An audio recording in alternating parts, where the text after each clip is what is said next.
I'm worried about how I will be able to provide for my child. To be told it wasn't of use to them to come back while I was ill was really, really devastating. It was such a kick in the stomach when I was already down. I'm 17 months in with long COVID and have been lucky enough to be able to work from home when I was able. For many though, long COVID hasn't just stolen their health, it's stolen their jobs and financial security.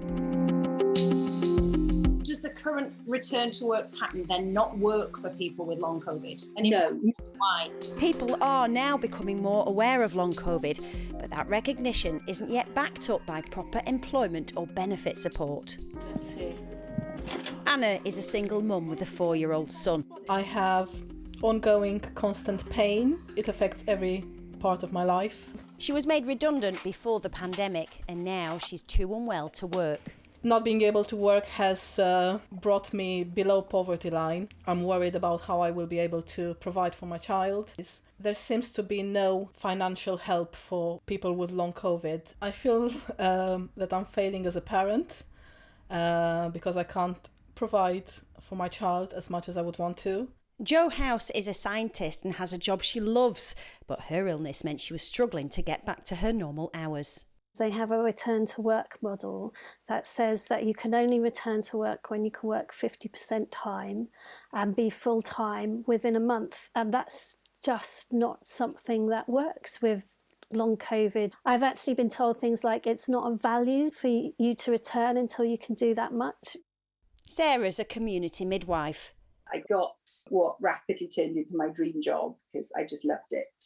She'd only been qualified a few months when COVID struck, but she's already taken a career break because delivering babies is not a job she can do from her own home. I couldn't even lift a can of Ventanox at the minute, of gas and air. I'd be no use to anybody. I'd be a hindrance. I'd be a danger to people at work at the moment.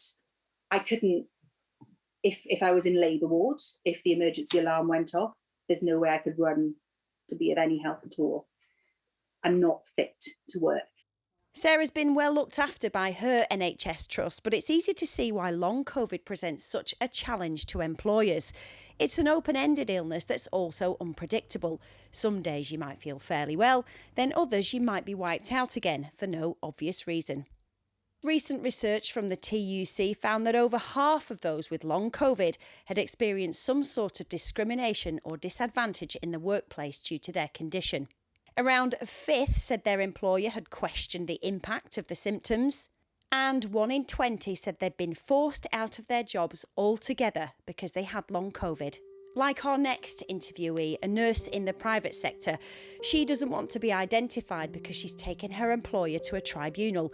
After a career caring for other people, long COVID has left her unable to use her hands and in a wheelchair. There was just a lot of pressure to tell them when I was going to get better, which I didn't know. She's now struggling to pay the bills and her mental health has been badly affected. So I'm just getting a little bit from benefit, but it covers just a quarter of my rent. So my money's going to start quickly. It's another massive pressure. I'm worried because I don't know how long this is going to go on for. And for me, mental health-wise, I've never been so low. And it's also made me, at times, feel suicidal. And I've never had that before. And it's very scary. I think it's such an important topic to be speaking about. And The All-Party Group on Coronavirus is pushing for long COVID to be classed as an occupational disease for those who got ill on the front line. But it also wants the government to publish proper employer guidelines. We need to make sure that businesses know long COVID exists, that it is a real thing. And there are measures that they can put in place to help support employees. But the other thing the government really needs to look at is statutory sick pay. It's so low, £96 a week. But for those who have lost their jobs because of long COVID, accessing financial support is also proving to be really problematic. Getting your hands on benefits like PIP or personal independent payments is difficult as long COVID isn't currently classed as a disability. And to access universal credit or employment seekers allowance, you need a GP willing to provide you with a fit note.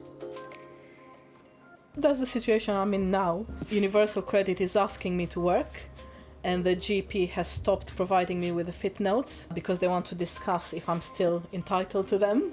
It's like, I wouldn't be asking. If I was able to work, then I would go out and work. Everyone I've spoken to with long COVID wants to be able to get back to work in whatever way they can. But if they aren't able to keep their jobs or access proper financial support, they'll be paying the price for this illness long after they've recovered. Ruth Liptrot, 5 News.